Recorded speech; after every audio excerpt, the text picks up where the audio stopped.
gentlemen, welcome, welcome, welcome. This is Peter Winnick. I'm the founder and CEO at Thought Leadership Leverage, and you're joining us on the podcast, which is Leveraging Thought Leadership. Today, my guest is Mischa Zvegintzov. Did I get that right? Yes, Mischa, Mischa yes. Zvegin. Okay, good. That was the hardest part of my day. Mischa is a seasoned sales expert who once retired to teach yoga and be a stay-at-home dad. Now he's the Chief Influence Officer of the Influence Army and the host of Table Rush Talk Show. He helps heart-centered entrepreneurs amplify their message and build influence without costly advertising. So I want to dive into some of that today. So welcome aboard. How are you? So good. So great to be here. Thank you for sharing your stage with me. I know you're all about thought leadership, building thought leadership, helping people build thought leadership. So it's a pleasure to be here. Yeah, thank you. So tell me about your journey as a thought leader. Yeah, that's a great question. So really, I and Ernest decided, committed to guest speaking on podcasts about a year and a half ago. I was like, I'm going to blow up my business. I've got a message, a story to tell. I'll get to that in a minute. Right. But I have a history of 25 years of building telemarketing teams, sending out flyers and using those flyers to get the phone to ring. All right. And then I You know that guy that used to call me interrupting dinner all the time. Were you that guy? for a while. Yeah. I hate to admit it. Oh, I think I hung up on you. Well, I was going to say I apologize, but you interrupted me, so Yeah. what? No, no need to apologize. No need. No need. So anyway, I sent out an email to to somebody to guest speak on their podcast, and I'm really good at the pitch, right? So Right. from all my sales and scripting and all that kind of stuff. So I sent them Sure. pitch, and it was to Maria. I can't remember the name of her podcast now, but she replied back, "Hey, I love your pitch, but when I went to your website, it looks like you're not a thought leader. What's the catch?" And I was Ouch! like, Ouch! Ouch! ouch. And I was like, well, darn it, I know I'm a thought leader, but how do I prove it? How can I prove it? Some people write books, some people, do all these Sure. things. And now to fast forward, I've spoken on 50 or 100 podcasts or whatever it is, and I have my as seen on list. Yeah. So now I sent an email to somebody recently, a pitch. And they Yes. said, yeah, the reply was, oh my gosh, we love thought leaders like you. We'd love to have you on our show. So let's stay there a minute because I think there's a couple of angles to that story. There are one group of thought leaders who are the real deal, but when you go to their site or go to sniff them around, you wouldn't know it because they're crappy marketers. They don't know how to, or it makes them uncomfortable to elevate their personal brand, speak about themselves, talk about their accolades. And so you just see, John Doe dude, whatever, right? So Yep. they've got the real goods, but you look at their stuff, you're like, huh? Then you've got sort of another group that's claiming things that they're not. I am the world, I'm number one ad. I'm an Amazon best, like, and all they do is claim, claim, claim, claim. And then you try to get under the hood a little bit, and there's kind of no there there. And I think the reality is, as a thought leader, if this is your calling, this is your profession, this is what you do, you need to show the world that you do that in a way that you're proud of, in a way that's honest. Oh, and by the way, and if you're not, don't call yourself a thought leader because that's like, the neon sign pointing you to, that says jerk, jerk, jerk. Don't do that. So, Right. so it was interesting how you sort of came back at it, right? There's a certain way that people expect me to show up, or the people I'm trying to connect with, influence, etc. I want to go back a different way to what you said, that you chose to use being a podcast guest as one of the primary ways that you demonstrate your thought leadership. I'll tell you why I love that is I am an awful writer. Occasionally I am a mediocre writer, but occasionally doesn't happen often enough. And it took me a long time to realize that because we only had blogs, right? And so in order to communicate, you had to use words. And I did okay with that. And then realized once podcasting became easier from a technical standpoint, like this is so much easier for me. So talk about how you sort of found your lane in podcasting. Yeah, great question again. So I will say too, at the time I got that email that said you're not a thought leader, I didn't understand that I needed to be a thought leader, right? I mean, I hadn't heard it in that term. Yeah. So that's another thing. I was like, "Oh, wait, people social proof, things like that, influence." There's Yes. lots of terms bandied around, but anyway, what happened was I had retired from home loans, which I'd been doing for 15 or 20 years, crushing it. I'd hit a bottom, burned out, all those fun things. And so I restarted in online marketing about 5 years ago, and I jumped into Russell Brunson's Mhm. high-end coaching group. Yeah, the thought was at the time, I was like, "Man, I wanna get good at the one-to-many selling." That was my thoughts. One-to-many, like speaking from stages, selling from stages, get on the stage, selling from a Zoom, a Sure. webinar. Anyway, I'll try and get to the point here. But what happened is I was getting people's customer video testimonials, Peter. So, Peter, someone like you would say, "Hey, we just had a customer. We helped them blow up their thought leadership, get on the big stages, all those things you do, monetize their thought leadership." I think that's your specialty. So, Yeah. help monetize the thought leadership. Interview Bob, get his story. So, I have my customer story arc framework, my perfect video testimonial system, my system for getting your customers to gladly do your selling for you, right? And so I started having success with that, and I was like, I need to start getting that story out so I can grow my business. I did not want to start spending all this money on paid media. I Right. did not want to I was like fortuitously, I guest spoke on a podcast and I Mhm. talked about getting customer video testimonials. It was on my friend Ryan Lipsey's podcast. That It was called the small business spotlight. He had been harassing me. "I need you on my show. I need you on my show. You need to teach my realtors how to get Sure. the testimonials and repurpose that content." And I was like, "Fine." I finally capitulated. Speak on his show. I had a crappy little Google form as the call to action, right? Where somebody could give me their info, and I got this flood of an engagement and all these appointments. I was like, "Oh my gosh," because I killed it when I spoke on his podcast. I was like, "I need to go on a podcast tour." That's how I'm gonna Stay there a minute because there's a Yeah. couple things that you said that I wanna unpack. So, one of the great things about being a guest on a podcast is you're, in essence, hijacking somebody else's hard work. You're taking their audience, right? Being on a podcast, here's the dirty secret of podcasting. Recording the show is the easy part. Hitting record and, for me, having a great conversation with someone like you today, that's not hard. Not that I didn't prep and not that we didn't have calls in advance and all that, but like that that's kind of second nature probably for both of us, right? Yes. Now, Yes. the hard part for me as a podcaster was building a loyal following over the last 7 years. So here you're coming into my house and still in my audience, but I want you to do that, right? I want you to have a great conversation, be valuable. If there's a subset of my audience that wants to engage you or talk to you or whatever, great. That's a win-win, right? Like, so they got something out of that. You're not coming here all salesy saying, "Oh, if you click this link by today, you're getting, $99." Like that's garbage. That people are smarter than that. And particularly in my world, I'm in the B2B world. That we don't play that, right? So that I think that's really important is hijacking the audience. The other thing that I think is important when people choose to use podcasting as a vehicle to elevate their thought leadership is to be really, really selective, right? Because more often than not, the shows that you're going to be invited on are irrelevant to you, right? Because when you think about how does this marketplace work? Well, you could pitch someone like me directly, right? And say, "Hey, Peter, here's why I'd like to be on your show. And here's the other things I've done, and here's why I'm awesome." And I would look at that and go, "Okay, that's cool. Let's have a conversation." More often than not, people are using either PR firms or podcast guesting agencies and all that. And I think the thing you have to be aware of there is two things. One, there are good and bad in everything. Make sure you get a good one. Number two is, and this is the primary rub, is alignment. So most of the podcast guesting agencies or PR firms, in one way, shape, or form, are getting paid per placement that they make for you, right?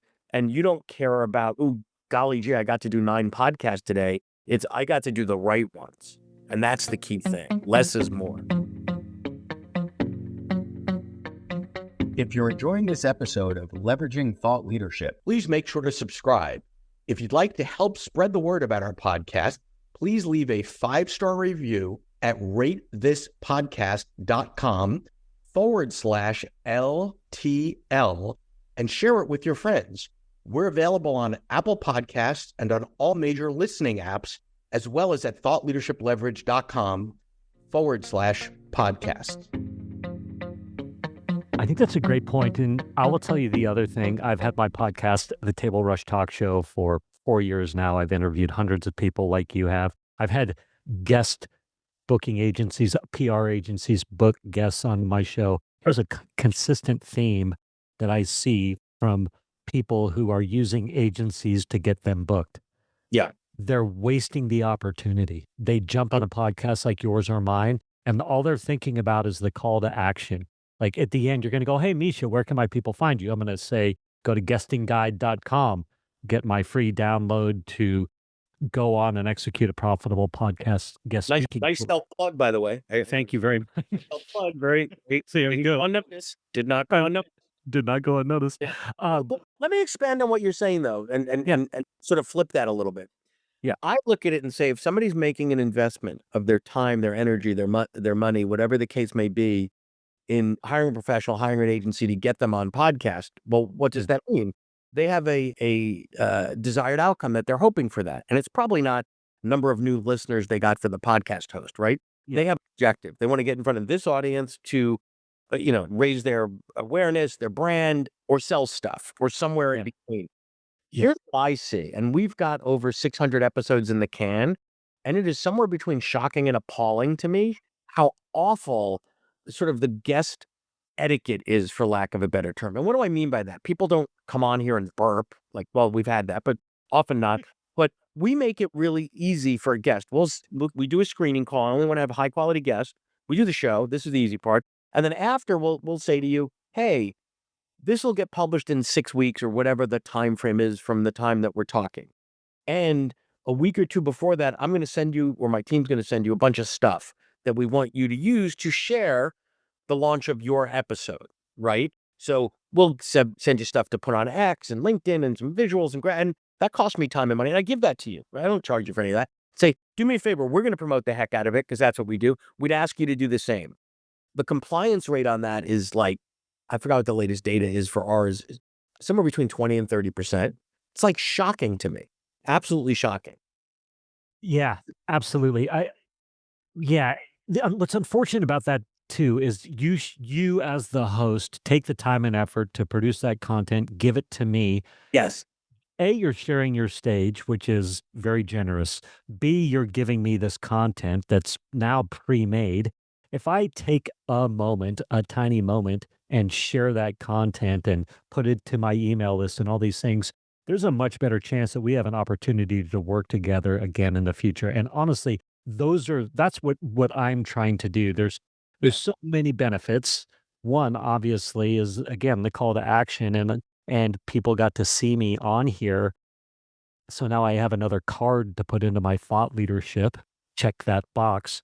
But there's so much more, right? And I would go on to continue your line of thinking. Not only do people who come on the shows, we as guests oftentimes don't do you the service of sharing the content that you gave us, which is super easy.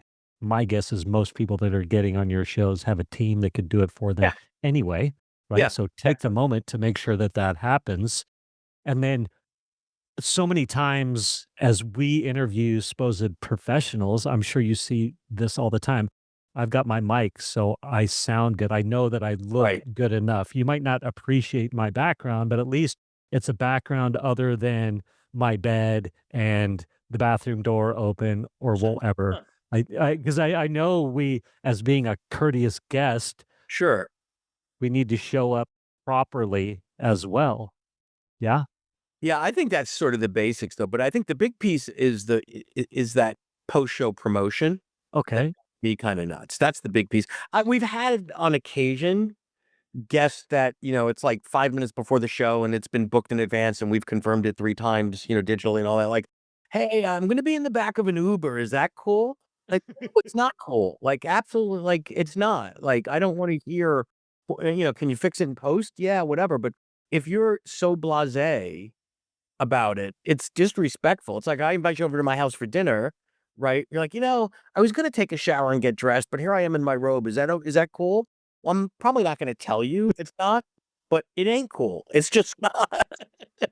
Hey, as a host, you providing that content to us as a guest, I'm guesting all the time. that is a dream. Like, you are the dream host, honestly. And anybody listening, watching right now, that you need to know that if you're on his show and he gives you that content to share, that is a gift, because it's a wasted opportunity if you, the guest, are not sharing that across your channels, repurposing it, doing all that. It's shocking to me. I mean, to have you make it so I don't have to, you save me time, money, all Yeah. kinds of stuff. Well, we know that listen, you're busy. All our guests are busy. I think it's the burden is on the podcaster to do all the things that are needed to be done so that you just literally today needed to show up, hang out with me for 20, 25 minutes, have some fun, and then go on with your life, right? Like you're not going to stay up late at night trying to figure out how to, make my podcast better other than giving me high quality content in an interview. You're giving me that pre-made content, which is amazing. It elevates my thought leadership without me having to do any work, because when I post it across my social media channels, when I post it on X, Facebook, LinkedIn, wherever I happen to hang out, and now Yeah. people search me, there's the social proof. There's the thought leadership that I'm fighting so hard to get in the crowded market. So anybody listening, watching, if you're on podcasts and you're getting this content from hosts like Peter and you're not sharing it, again, you're wasting a massive opportunity and you're flushing your thought leadership down the toilet. Yeah. Well, and I've had other guests, if you said to me, what would be your ideal guest, where even before the show is out, like they'll even post a little, they're not gonna spend a lot, but a link to like, really excited that later this afternoon I'm gonna be on the Leveraging Thought Leadership podcast with Peter. I've been listening for years and he's had some cool guests and this will be fun. How long does that take? And by the way, that's self-serving to you and is a nice little wink to me. So I think Yes. people look for those things. They want someone that understands that, I don't sell advertising on this. This isn't how I make a living, right? Like I'm doing this A, because I enjoy it. B, I can put out high quality content. C, I learn something every day. And oh, by the way, it's good for my business, right? Like, Yeah, absolutely. And I would say I will call myself out on that. I have what I want to be doing pre-show. The standard operating procedure that I'm trying to build is I book the pre-call with you and then I yeah, post that, right? When I get the calendar confirmation, snap that or take a picture of it, screenshot, post it. So excited, pre-call with Peter to very be on his cool. show, right? Yeah. And then number 2 is so after that, then it's great. He said yes. Can't wait to be on Peter's show. There's so many different Yeah. opportunities. Before I jumped on today, in a perfect world, me or my assistant would have said, just about to jump on Peter's show. It's going to be epic, right? There's all these points to do it. And I'm Yeah. building that out. I'm better at the post interview stuff. Okay. It's the pre interview But stuff. that's just, I think that's just process, quite frankly. Yep. Right. So cool. So any other parting thoughts? If you were to talk to you 2 years ago, 3 years ago, what would you say to yourself? I would say don't overthink it. And I'm going to go counter to a little bit to what you Okay. said.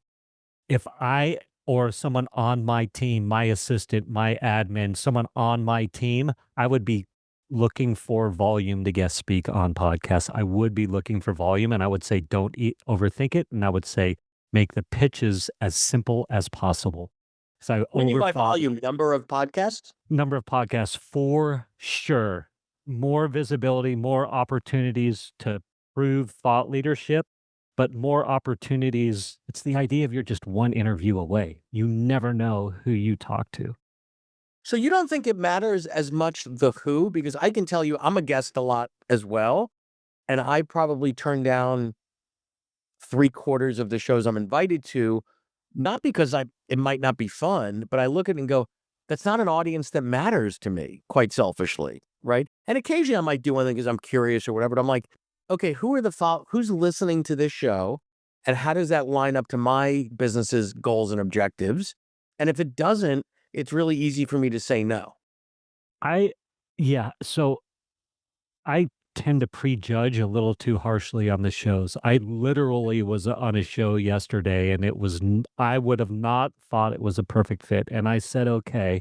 And at the beginning of the podcast, I said, I'm about I'm rolling out my affiliate opportunity. It's 40% for this, 50% for this. What are your thoughts on that? And he on the spot said, "Oh my gosh, I've got an audience of 5 or 6,000 or whatever it was, my email list." He emailed his marketing manager on the spot, Wow. CC'd me, and said, right? So that's the process that I'm thinking of. Then I would put that under the secondary sort of outcome or benefit of Yeah. the power of relationship development through podcasting. Like you and I wouldn't say we're friends, but like I would take your call, right? Like if you emailed me in 4 months and said I got a question, like it's the beginning of a relationship based on mutual respect. We get to know each other. I see what you do. I'm like, oh, he's a smart guy. He's got a point of view. He's thoughtful. Sure, I would want to talk to him again, right? Yeah, yeah, absolutely, and I think for you, though, I know that you are dealing with your offering is very robust. It's extremely robust, so you would naturally have a smaller pool, I think, Yes. Yeah. right? No, I was gonna say this has been awesome. I appreciate your time and your effort and your energy, and thanks for showing up today. Thank you. Peter, ton of fun. Thank you. To learn more about Thought Leadership Leverage, please visit our website at thoughtleadershipleverage.com. To reach me directly, feel free to email me at peter@thoughtleadershipleverage.com. And please subscribe to Leveraging Thought Leadership on iTunes or your favorite podcast app to get your weekly episode automatically.